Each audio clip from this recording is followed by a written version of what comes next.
day 2 at the Australian Open, and me and Ben are in person today to speak about all of the action. And it was a day with a lot of the big hitters playing. It was scheduled Kyrgios, Djokovic and Alcaraz playing all at the same time. We've seen some big names go out as well. This is our reaction.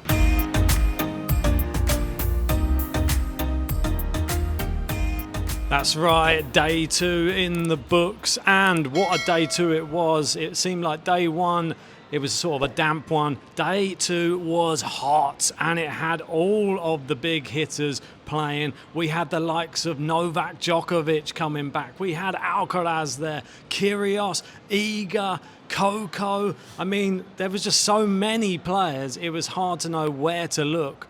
But we also had your girl, Polina Kudermetova. Unfortunately for her, she is now out of the tournament. Maybe too much tennis at the start of the year has led to her demise. But I think we should start with the 10-time champion. He's not the reigning defending. Obviously, Jannik Sinner played as well. We'll get onto him in a moment. But Novak Djokovic, I think we have to start there because he played a very, very impressive young 19-year-old Basavareddy. I thought he played exceptionally well in this first set. Took the first set against Djokovic, and then it was the fight back, as we've seen time and time again. Yeah, it felt like many times when we've seen Djokovic where he's lost an opening set where you don't feel like he's going to lose the match. It was another one of them. And for Djokovic, you can see the stats there on the screen, into the second round for the 18th time. Although, from watching him, I don't see him going on to win this Australian Open. I just don't think he's going to be able to compete with the other players on tour. We've seen Stefanos Tsitsipas, who went out today. He's another one who's part of the lost generation of players who was there to try and take the throne from the big three, but he can't cope with it, and he's nowhere near the level of a lot of other players on tour, and he's falling down the rankings quick. He lost to 40 in the world or 42 in the world, and I think that's pretty much where Tsitsipas is. He's around that. He's top 50, but his level is probably between 30 and 50 at the moment, and it's sad to see because there's so many good players, and he's been left behind. With Novak Djokovic, you can't say he's been left behind. He is the greatest player to ever play tennis, but right now in his current stage, for me, he is not a top 10 player. I think there's plenty of other players who can beat him, and I don't see him winning the Australian Open. Despite that, it was great to see Murray in the camp, in the box, cheering him on. He was getting up on every point. And after that first set, I bet Murray was thinking to himself, he's never going to invite me back. Well, because imagine if this record you can see here with Novak Djokovic, his first loss at this round is when Andy Murray takes over. I mean, I know that we're saying that he's getting a little bit older and he sort of looked like business as usual come the end of the match. But I think for all Djokovic fans out there, we were sort of looking at this thinking, I'm actually really worried right now. This is a young, hungry talent who's just... He came in with no nerves, and that was the crazy thing. The first set, he played so well. The drop shots were there, the lobs were there, the passing shot. Everything he did was perfect, I think, in the first set. And it was just unfortunate for Djokovic that he met somebody who was playing so well. I mean, Djokovic then had to adjust, and then I think you saw at the end of the second set, Basavareddy was actually, I think it was cramping. Yeah. And you see... When Djokovic... Well, he had a medical timeout. He had he was actually arguing as well because he said, I want to change my top and I want a medical timeout. Yeah. And they were saying, you can't have both. And he said, well, which one can I have? First or... But anyway, you could tell the fact that he was limping off after that second set, he's not used to this much rallying, this big occasion, this type of... This calibre of player. Exactly. He's not used to playing on Novak Djokovic. And I'm going to be totally honest, I didn't know nothing about this guy up until about a week ago when I saw him playing against Monfils. Yeah. He's lost to Monfils twice in the build-up to this. And losing to Djokovic is not a bad thing. And what an incredible few weeks and start to 2025 he's had. In May, you can see the tweet here. I don't know if you want to share it. Sure. He was in still waters at the NCAAs. In January, him and Jacob Fernley made their Australian Open debut. So they've just made their debut. Fernley played Kyrgios and beat him, and Basavareddy took the first set off of Novak Djokovic, of all people. And these two are serious tennis players. And what it does show is that college tennis is continuing to produce top 100 players. And it is a good route to take for a player. We've been watching the podcast. Well, we've been doing the podcast and watching other podcasts and tennis for quite a few years now. Yep. We know how important the college tennis scene is, and these guys cannot be underestimated for what they do. And I think it's a good, a bit of advice to go that way, because you see result after result. I'm really impressed by both of these players. Fernley, he continues to impress. I mean, well done for picking him in your bracket to beat Kyrgios. Yeah. I thought maybe Nick Kyrgios would, with the help of the crowd on his side, and maybe he'd get up for it a bit more. I didn't think he really played very well, to be honest. I thought Fernley played an exceptional game. He handled the heat so much better than what Jack Draper does. He didn't even look flustered whatsoever, like he plays in it day in, day out. And he just played his normal tennis. That's the college tennis scene. That's where Jack Draper differs from a Jacob Fernley. I think potentially Fernley can be a bit quicker to adapt to these Grand Slam matches than what a Draper can. Yeah. And we've seen that. Draper won his match, but the heat, he was struggling. You could see how hot he was, continuously changing his thing, trying to keep cool. He's a fantastic tennis player, Draper, but he's not going to be as accustomed to these conditions as, say, a Jacob Fernley. But let's speak about the Kyrgios match next. Yes. Kyrgios loses. He was saying he was injured. He's hinting at retirement after the match, at least from singles. Realistically, I can't see myself playing a singles match here again. Yeah, he was swearing a fair bit as well in some of the changeovers, just at his box, really, like he normally does, and just says, well, I'm just going to serve then. I'm just going to serve. Or I don't know.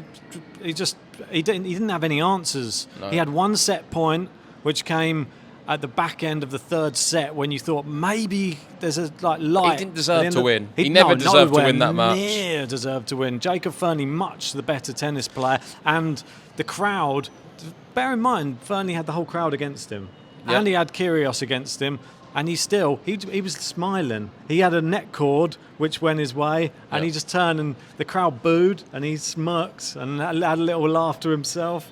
I think he has something which you don't really learn, which is something like a cool head in like big moments. You saw it with him playing Djokovic, and now we've seen him playing somebody lesser caliber in Kyrgios, and obviously someone who's not at the top end of his level. I thought Kyrgios looked a bit flat. I thought he looked like he was not match fit. He looked exhausted on the tennis court, if I'm perfectly honest, and it looked like the heat was hitting him much worse than it was Fernley, and he's the one who's used to it. Yeah, so I've got some quotes here before we get on to it. It was Kyrgios' first Grand Slam match since the US Open quarter-final of 2022. And this is what Kyrgios had to say. He said, realistically, I can't see myself playing singles again here. It was special, like taking that in. It was pretty good. It was good. I mean, look, I knew that I have doubles, so I kind of was taking everything in tonight in those moments. It was, nuts. I didn't want to just throw in the towel and walk off or retire. I was hurting physically. I respect my opponent. The fans waited hours to come and see me play. I mean, realistically, I can't see myself playing singles match here again. So the way I assess this is I think Kyrgios is done in a singles capacity. He's a fantastic player, but he didn't reach the height we know he can. And that's the story of Nick Kyrgios. He's, of course, always going to be involved in tennis. He is one of the most vocal people in tennis. And Jannik Sinner, after his match, what he won, he is going to be very pleased, I'm sure, because it is 1-0 to Jannik Sinner, who beat the Chilean Jarry in straight sets. It was tight, it was close, there was some tie breaks, but he got the job done. And, you put that one up if you want. Okay. He was being nicknamed the Fox in school, and now he's wearing the custom Nike shoes as he's world number one, defeating Jarry. Unfortunately for Jannik Sinner, though, just like what Nick Kyrgios says, all the questions after are about the scandal. He's got his trial or assessment, whatever it is, in appeal in April. We'll have to wait to see if he's banned for some length of time. But the questions after was all about his suspension. Yep. And was it fair that Jarry didn't get a similar treatment? Because we know Jarry is someone who suffered, and Jarry was vocal in his press conference as well about how he doesn't feel like it's fair, it's not the same rules. It's very true. So it dominates everything. Every match Jannik Sinner plays, we're not talking about his tennis, we're talking about the off-court allegations and what's happening. Yep. And it is frustrating. I do believe he is innocent. But let's just wait until an appeal proves him so and they were able to allow him to play. Because right now it's a real cloud hanging over the sport, especially when you've got Iga in a similar situation on the women's. Yes. In terms of how Sinner played, I think he was holding some back left in the tank. He did what he had to do. It was a very assured, confident performance against a good player. And my opinion hasn't changed. Jannik Sinner will be winning the Australian Open in 25. Yeah, he definitely just did it the normal Jannik Sinner way, it seems now, and just got him out of there. Straight sets win. A couple of tough sets followed by a nice drubbing in the third. And yeah, the one thing I was thinking, everyone was waiting for the Kyrgios Sinner match, round one. God, I'm so happy that didn't happen, because it would have been an absolute abomination. It probably would have seen a bagel in there or something. I don't think Kyrgios could even stand on a tennis court with him the way he was playing today, and then he would admit that himself, I'm sure. Like, Kyrgios, sad to see him go. If that is his last ever Australian Open singles, then it's very sad. Jannik Sinner's just getting started. He literally is the reigning champion, and he looked fantastic yet again. I think him, like Djokovic, that's going to be the worst performance you see probably of him in these championships, and he's going to start growing as the tournament goes on. And the fact he won so convincingly is worrying for everybody else. And we should probably speak about the other guy who's on, another member of the so-called Big Three, maybe even Big Four, Carlos Alcaraz. Before we speak about Alcaraz, let me just bring this Jannik Sinner stat up to end proceedings, because it is mental. I just sent it to you now. Oh, okay. And that is, Sinner becomes the fourth man to win 15 consecutive hard-court matches in Grand Slams since 2000. Wow. Really good achievement. The only players who have done that, Andre Agassi, Roger Federer, Novak Djokovic and Jannik Sinner. And that shows his pedigree as a hard-court player. He is with the very best to have ever done it. Yeah, that is some insane stats. And I think you sent me another one. There was another one as well. Yeah, I saw another one that you sent through regarding how many consecutive wins. Here it is, 27 consecutive sets won for Jannik Sinner. It says the all-time men's record stands at 44. Yeah. I mean, he is a bit of a phenom right now, Jannik Sinner. Especially if he goes through this whole Australian Open without dropping a set. The crazy thing is, it is possible. Yeah. I mean, with his draw, not having to play an Alcaraz or a Djokovic until a final, of course, it'll be a Medvedev potentially semi-final. Yeah. No guarantee any of these matches are going to happen, by the way, as we've seen. He can do it. Even if he was to play them guys, it's the Alcaraz one where you feel he's going to drop a set.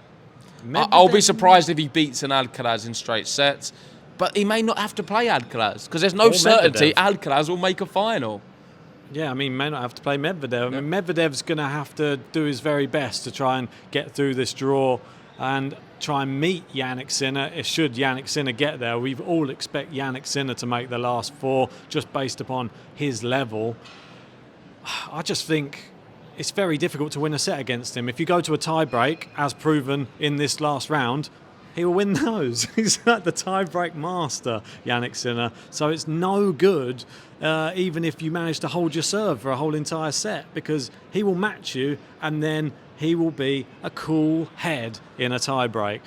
But let's speak about Carlos Alcaraz. He had his own straight sets win, but it wasn't all his own way, I would say, this one, because Alcaraz had a little bit of a blip in the second set, was down a break, 5-3, I think it was, but then as you can see, won all of the rest of the games in the set to take it 7-5. So 6-1, 7-5, 6-1. Yeah, and that's what I was just looking for there. I wanted to see what set it was because I couldn't remember if it was the first or the second. But with Alcaraz, he had played a very high level today. The problem was, in that second set, there was a 4-game period where he was nowhere near it. Yeah. And this has been the story of Carlos Alcaraz this last year. We've seen in matches he is nowhere near as consistent as a Jannik Sinner. A Jannik Sinner is a machine what does not stop for nobody. With Carlos Alcaraz, if you hang in there, you will see a 15-minute spell or a 10-minute spell where he doesn't look nowhere near the player, which we know he can be. And that is a real weakness in his game, and big players will exploit that.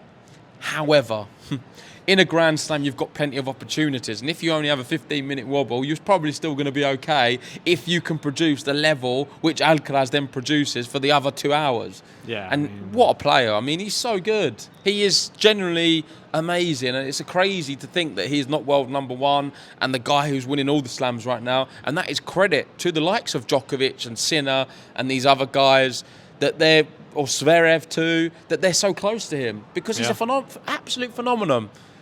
Well, such a player. He's Murray's favourite player, apparently, to watch. So this is, for me, Alcaraz to win in this fashion, it is surprising. I mean, the scoreline actually sums up the exact thing you've said. 6-1, where he's an absolute phenom. The second set, a little blip, so it goes 7-5. And then he goes back to the first set, phenom Alcaraz again, 6-1.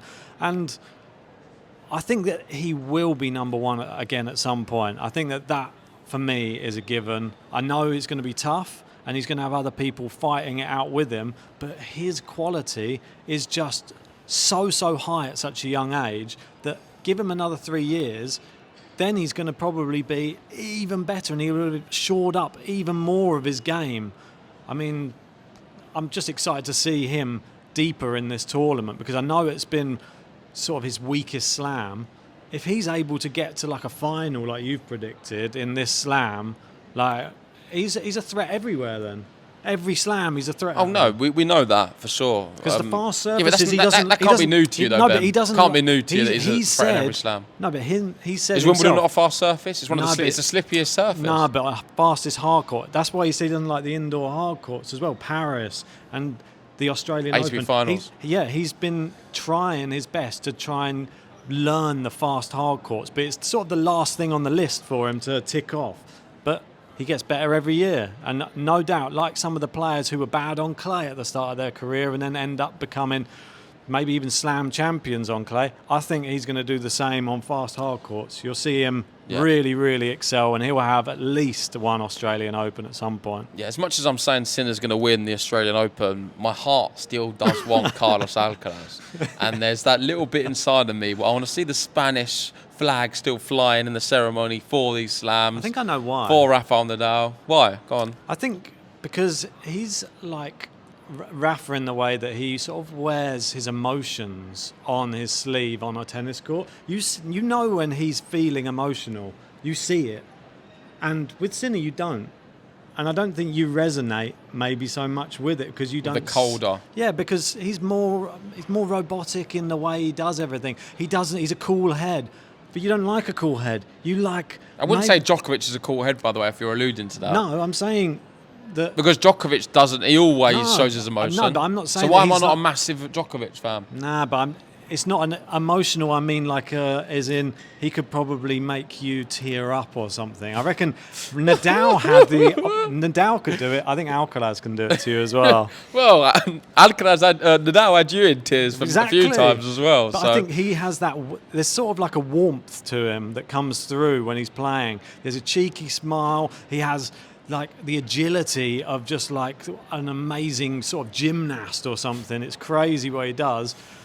But he doesn't have that cold demeanour in the big moments in matches with like Jannik Sinner at the moment. And I think stop being such a showman, get a little bit of that cool head in the big moments and be able to reset. So that's why Djokovic is so good. He resets like that. He can have one bad game and reset and come back. Alcaraz needs to... His is about 4 games right now. Needs to reduce it to 1. let's talk about the women. We've done the Yes. men, and there was some really good matches on the women's. We'll go back to Tsitsipas. I know we've not really spoke about that, but we'll save that for a second. There was a lot to speak about for today's podcast. It could have been easily an hour, but we're going to do what we can do because we do have some other commitments after this with work and stuff. So, Coco Gauff, she won in straight sets. Her message was all about LA and the firefighters. Go Coco. Really nice. Stay strong and thank you for the firefighters there. Nice message. What can you say about the performance? I thought Kenin was actually good. Yeah, I thought so. She was maybe going to take that first set. She kept fighting back in it. Scaring me, I'm telling you. But then beyond that, Coco was just far too dominant. And it was as per expected. Yep. Thought that was a nice message, though. The other match I want to speak about next, Diana Snyder was a bit slow to get going. Yeah, I watched some of that and then was really dominant and great. Good performance. And I think it could be the second set for Snyder is her start of her season. I think her 2025 started in that second set. We've both got her way inside the top 10. Let's see if she can now move on. My prediction is that she is going to be a lot better following that really good second set she played. Yeah. Pegula won in straight sets. That was straightforward. Bagel in there as well. Yeah, nothing to say there. Same with Mukova. That was really straightforward. And I'll let you pick the next one. Is it Bencic? Bencic versus Ostapenko. A weird match coming in because Bencic sort of been away for a bit. I believe she had a child. That's right, yeah. And then Ostapenko just been in... I don't think she's played much since the US Open, and she's not been in very good form. So I was surprised to see Ostapenko as an underdog in this match, but proves to be right. Yeah. Bencic wins in straight sets. Was quite close. And first win at a slam since the US Open 2023 and second top 20 win of the year. Well done. Ostapenko's going to fizzle out. I don't think she is the threat she once was. We're not going to see her at the top end, or I don't think the likes of the Igors, the Rabakinas, I don't think they're going to be worried about her like they have been in the past. No one wanted to draw Ostapenko. I think now they're not so bothered. It's a bit like the who's the lady that the one who, the blonde lady who always used to kill everyone off in slams. No one wanted her. Kai Kanepi. Kai Kanepi. Once that Kai Kanepi charm just died out, no one's scared. Yeah. And I think this has gone with Ostapenko. I think it's like what's that fairy tale, the thing where they cut his hair and he loses his strength. Oh yeah, I know. Is it something like Samson or Samson, something? yeah. They cut his hair and lose his strength. I feel like Ostapenko's had her hair cut and she's no longer got that big wow factor strength, just like Kai Kanepi. And someone similarly with this, a bit different because they're a real champion, a legend of the women's game, Victoria Azarenka. Yes. I said in the draw preview, we're going to see a horrid year in 2025. I don't expect her to do anything, and exactly that's what's happened. She lost to Bronzetti 6-2, 7-6. She reached the second week in 2024. She's going to drop massively in the rankings, and I think this is the beginning of the end of a champion. Give her our respect. Azarenka's been giving us some of the best tennis memories. Yes. I think Kvitova's going to be coming back soon, which is great. Halep, I'm not sure what's happening. We don't seem to see much of her. She's kind of on her way out too. But I think Azarenka will be out before all of them. I do not expect her to pull together any results in 2025. Fantastic career, but it's coming to an end very, very suddenly as well. Nothing else left to prove, I think, for Azarenka. Two-time Australian Open champion, has always been a threat. We had that great, obviously, US Open final in 2020 with Osaka as well.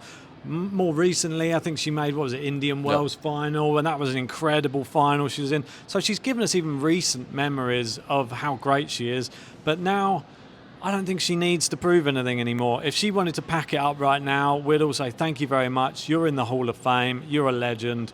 And thank you for everything. So I doubt she will do that. She may be going around this whole season playing, and I'm hoping we get some good results from her. But I think it's like you say, I think we're going to see some early exits, and it may be the writing on the wall come the end of 2025. Yeah, Osaka we can't really comment on because we was working, so we didn't get to see the match. Yeah. Only that she was able to win in 3 sets against a good opponent, so well done to Naomi Osaka. I know she had a similar message about the fires and her child's birth certificate, only a few doors down from one of the houses what were burnt down. So hopefully everything's okay there, and I'm glad she's still in the draw.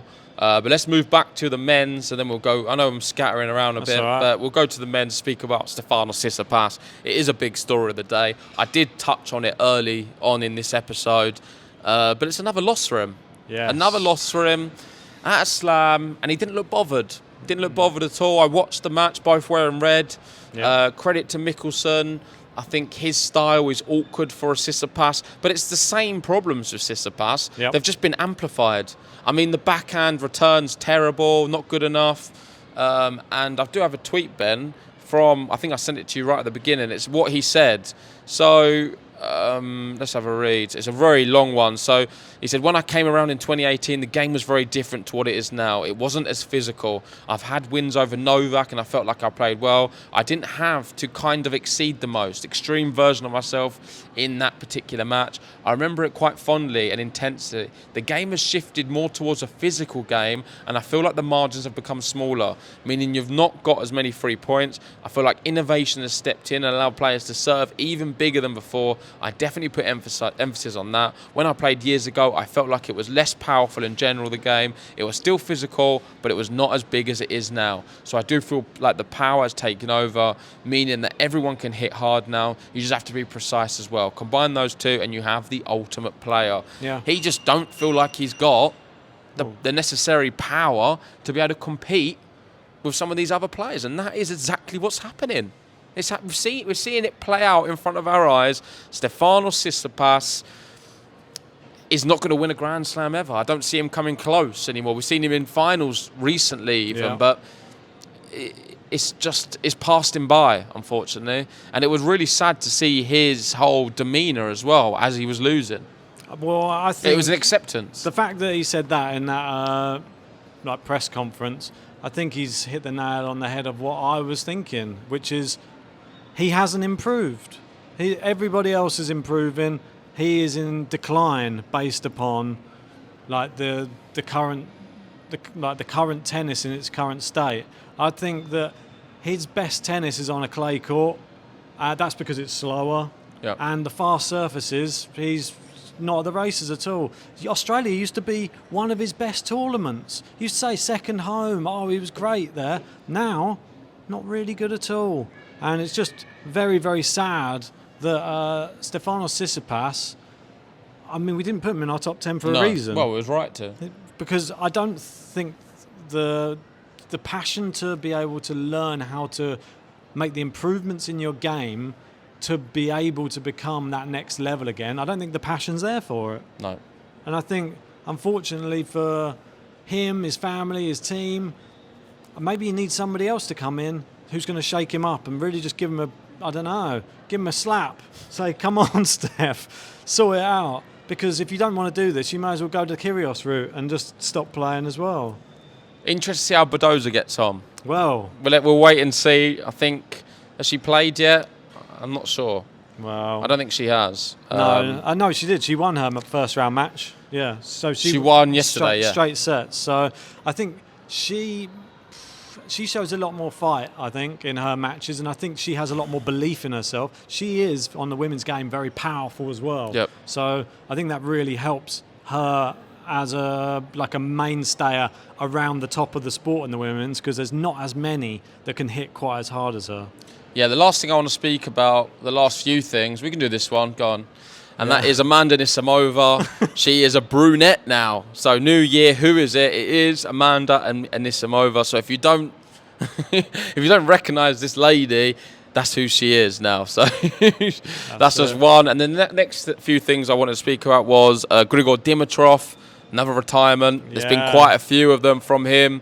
The last three majors: Wimbledon, retired, US Open, retired, Australian Open, retired again. Another one. I think he is coming to the end too. But he was so good last year, it's hard to rule him out completely. But maybe 2025 is going to be like the older Grigor Dimitrov, where Possible. He was a bit more inconsistent. Difficult to stay at that level. Yeah, he's had a fantastic year in 24, but I think that is more or less he's going to be his best. I don't think he's going to match that year. I would like to see him try and do something good, but that's my opinion. And finally, the last thing, because we're going to wrap it up because we've running out of time, and that is just regarding the Australian Open and the organisation. I thought it was frustrating to have them 3 matches played at the same time, being the Kyrgios, Djokovic and Alcaraz. But on a positive note, the ground passes, the prices were brilliant. I mean, a day pass, $59, about £30. Evening pass, $25. A week 2 grounds pass, $139 Australian dollars. Maybe the US Open could take note. That's what Simon Chambers says, and I agree completely. US Open, Wimbledon as well. Yeah. They charge so much to get tickets. It's unbelievable. The Australian Open have made tennis affordable and allowed people to go and watch their favourite players, and that's all we're asking for, some accessibility in tennis. Yep. And ticket prices should never be that much, especially when there's so many vacant seats open. Well, it's terrible. It's annoying when you see empty week. seats and everything's so expensive. It's like, why are they so expensive? It's not fair. Yeah, it shouldn't be. Yeah, Australia, at least they're charging fair prices. I think that they should do in the first week, if they've got empty seats in stadiums or in any of these courts, give it to schools. Like, give some free tickets. Corporates though. A lot of the corporates have bought these seats. Yeah, but some of them, they're just smaller courts, and people just don't go and watch some of these players because they don't know who they are. Give it to school kids. They send them in there. Give the next generation. It gets people into the sport. Yeah. I mean, it's a benefit because you could see the next generation see something that they saw from someone like Mila Andreeva just playing on court and go, wow, if she can do that at that age, I'm going to go pick up a racket tomorrow. Yeah, fair play. Anyway, let's wrap it up there. Thank you, everyone, for watching. That is our Day 2 roundup of the Australian Open. We'll be back tomorrow, hopefully a little bit earlier, to give you, I always say that, but hopefully tomorrow we can do, because we're both going to be at home, to give you another roundup of the action. If you haven't already, hit the like button, subscribe if you're new, and we'll see you tomorrow.